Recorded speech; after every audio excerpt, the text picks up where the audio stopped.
Good morning students. Last video हमने किया था स्प्लिटिंग ऑफ ऑक्टाहेड्रल कॉम्प्लेक्स और वो हमने दो पार्ट में की थी, T2G एंड EG। अब हम करेंगे हाउ टू फाइंड CFSE। मतलब हमने स्प्लिटिंग तो कर ली, अब हमने क्रिस्टल स्टेबलाइजेशन एनर्जी कैसे निकालनी है। Crystal splitting for octahedral complex already हो चुका है आपका। अब हमने एनर्जी कैसे निकालते हैं वो डिस्कस करना है। क्रिस्टल स्टेबलाइजेशन एनर्जी निकालने के दो पैरामीटर हैं, that is DQ and del naught. Del O के रिप्रेजेंट कर रहे हैं ऑक्टाहेड्रल। अगर हमने इन टर्म्स ऑफ DQ निकालना है तो आपने क्या करना है, जो आपका T2G वाली टर्म है उसको आपने -DQ से मल्टीप्लाई करना है और जो आपकी EG वाली टर्म है उसको आपने 6DQ से मल्टीप्लाई करना है। बट अगर आपने in terms of del O निकालना है, ठीक है, तो आपने T2G को -0.4 से मल्टीप्लाई करना है और EG को 0.6 से। ठीक है, अब सपोज कीजिए कि हमने निकालना है निकल +4 लो स्पिन। इसके लिए हमने स्टेबलाइजेशन एनर्जी निकालनी है। तो कैसे निकालोगे, आपको पता है कि लो स्पिन में क्या होगा, नंबर ऑफ अनपेयर इलेक्ट्रॉन कम होंगे और मोस्टली आपका ऐसे लो स्पिन के केस में आपका स्ट्रॉन्ग लाइगेंड यूज होता है। तो आप कैसे करोगे इसको, 1 2 3 4 5 6 इलेक्ट्रॉन है तो आपने क्या करना है, 6 into -4 plus 0 into 6 DQ, that is -24 DQ। ऐसे आप इस केस में अगर निकालोगे तो आपने -0.4 से मल्टीप्लाई करना है और ऊपर 0.6 से। ठीक है, ऐसे अब हम करेंगे factor affecting the crystal stabilisation energy, कि ऐसे आपके कौन से फैक्टर हैं जो स्टेबलाइजेशन एनर्जी को इफेक्ट करते हैं।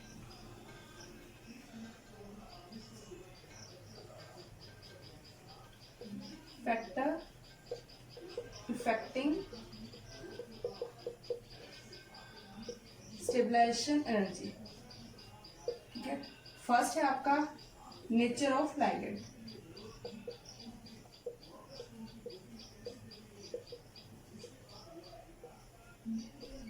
ठीक है, इसमें क्या है, आपको पता है कि आपके पास दो तरह के लाइगेंड होते हैं, एक आपका स्ट्रॉन्ग लाइगेंड है, दूसरा आपका वीक लाइगेंड, जो आपको कैसे आइडिया मिलता है फ्रॉम स्पेक्ट्रोकेमिकल सीरीज। ठीक है, तो इससे हमें कैसे पता लगेगा, अगर आपको किसी क्वेश्चन में स्ट्रॉन्ग लाइगेंड भी गिवन है और वीक लाइगेंड भी गिवन है, ठीक है, तो आपने क्या करना है, अगर आपका स्ट्रॉन्ग लाइगेंड यूज है तो उसकी स्टेबलाइजेशन एनर्जी हाई होगी as compare to weak ligand. That is क्या होगा, स्ट्रॉन्ग लाइगेंड जब आप यूज करोगे तो उसकी स्टेबलाइजेशन एनर्जी ज्यादा होगी as compare to weak ligand. Second जो फैक्टर है वो है आपका ऑक्सीडेशन स्टेट का।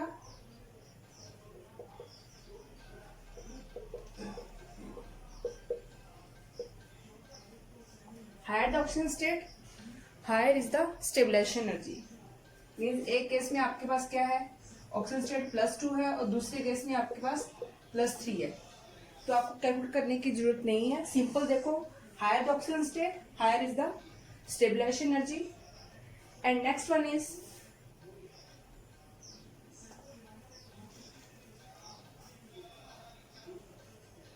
नेक्स्ट है आपका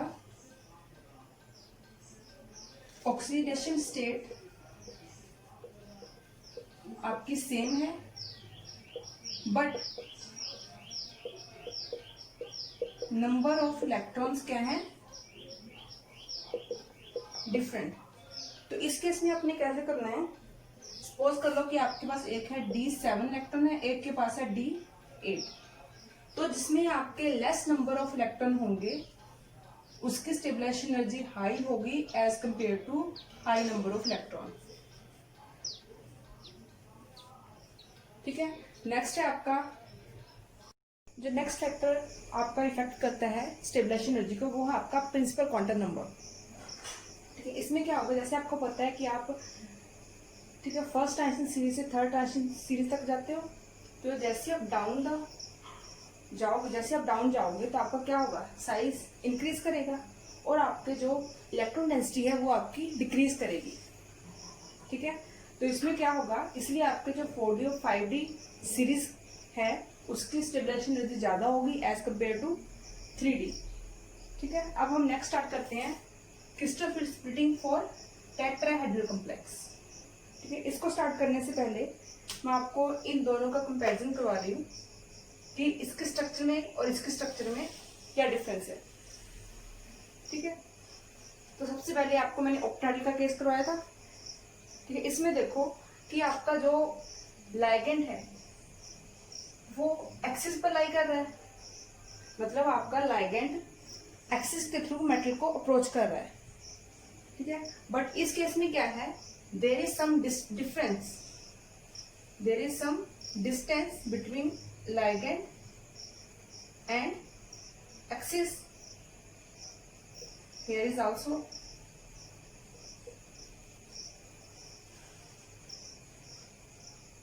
ठीक है, मतलब इस केस में आपके लाइगेंड डायरेक्ट मेटल को अप्रोच नहीं कर रहे बिकॉज वो सम डिस्टेंस पे हैं एक्सिस से।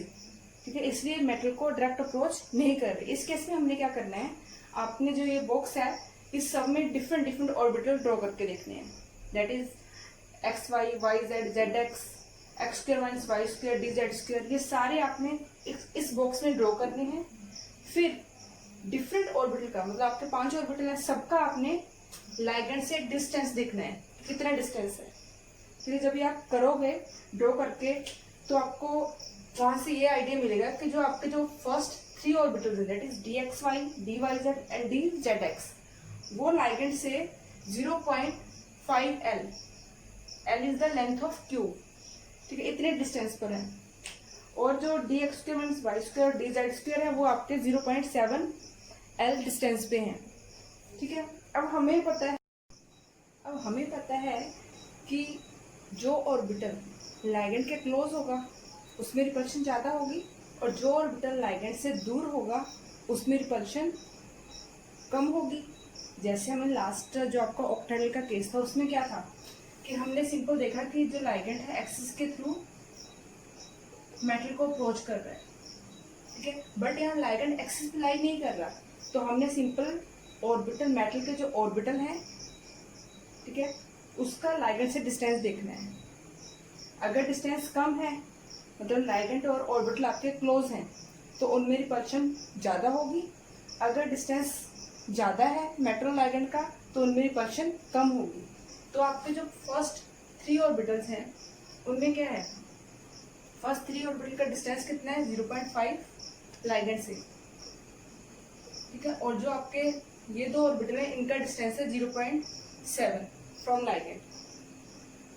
ठीक है, तो इस केस में हमें क्या पता लगा कि आपके जो पहले 3 ऑर्बिटल हैं उनका डिस्टेंस कम है तो उनमें रिपल्शन होगी ज्यादा। रिपल्शन ज्यादा है तो मीन्स क्या होगा, उनकी एनर्जी क्या होगी, हाई। और जो ये 2 ऑर्बिटल है इनमें डिस्टेंस ज्यादा है लाइगेंड से, मतलब इनमें रिपल्शन होगी कम। रिपल्शन कम होगी तो वो लोअर स्टेट पे ही रहेंगे। ठीक है, इसको हम कहते हैं E, इसको हम कहेंगे T2। ठीक है, यहाँ एक पॉइंट ध्यान देने वाला ये है कि इसमें हमने G यूज नहीं किया। जैसे मैंने ऑक्टाहेड्रल का केस आपको करवाया था, ये वाला, इसमें मैंने यूज किया था T2G, इसमें यूज किया था मैंने EG। G का मतलब क्या है, G का मतलब जीरेट। जीरेट मीन्स सिमेट्री। ऑक्टाहेड्रल कॉम्प्लेक्स में हमेशा सिमेट्री होती है।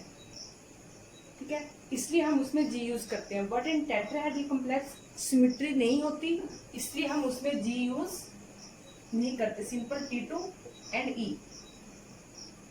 और अब केस आया कि आपने CFSC कैसे निकालनी है। इस केस में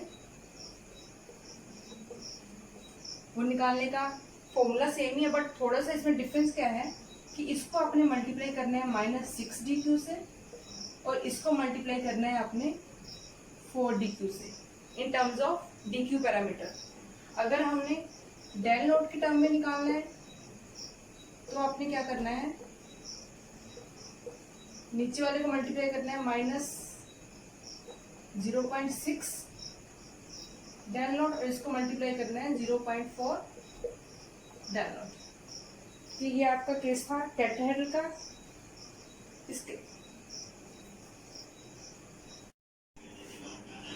नेक्स्ट आपका relationship between octahedral and tetrahedral complex. हमने अब ये स्टडी करना है कि ऑक्टाहेड्रल और टेट्राहेड्रल कम्प्लेक्स की स्टेबलाइजेशन एनर्जी आपस में कैसे लिंक है। ठीक है, तो सबसे पहले हम स्टार्ट करते हैं टेट्राहेड्रल कम्प्लेक्स से। हमें पता है कि टेट्राहेड्रल कम्प्लेक्स में क्या होगा, कोऑर्डिनेशन नंबर 4 है, and in octahedral complex coordination number 6।